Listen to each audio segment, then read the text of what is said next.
Isang malaking palaisipan nga po mga idol hanggang ngayon ang rason ng away sa pagitan ni Draymond Green at Coach Steve Kerr last game laban sa Orlando Magic. Pero base sa isang insider, ang tunay na rason bakit hindi sila nagkasundong dalawa dahil sa nagawang pagkakamali ni Draymond Green. Una, ang pagkakaroon nito ng napakaraming turnovers na siyang sumisira ng kanilang momentum.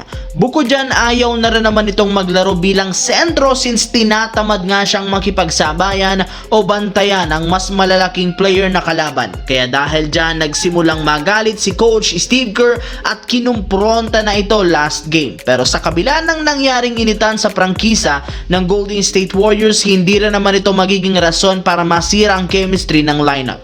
Kailangan pa rin naman nila si Draymond Green, gayong napakalaki pa rin ang impact nito sa kupunan lalo pagdating sa playoffs, lalo ang kanilang depensa dahil siya nga mismo ang nagdadala ng depensa ng team. Samantala, bagamat man nakasabay ang Los Angeles Lakers sa umpisa ng kanilang laban sa Phoenix Suns, hindi pa rin naman ito naging sapat matapos silang matambakan sa second half. Hindi nga dito naging sapat ang nagawang performance ni LeBron James sa pagtatala niya ng 23 points at si Austin Reeves na merong 17 points.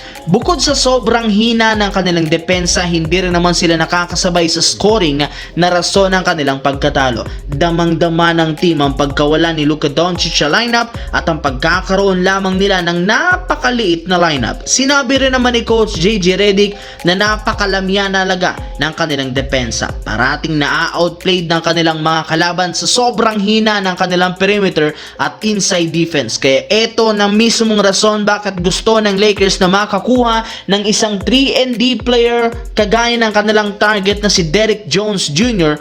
ng Los Angeles Clippers. Gusto nga nilang magkaroon ng isang mapagkakatiwalaang wingman na kayang sumabay sa physicality ng kanilang mga makakalaban.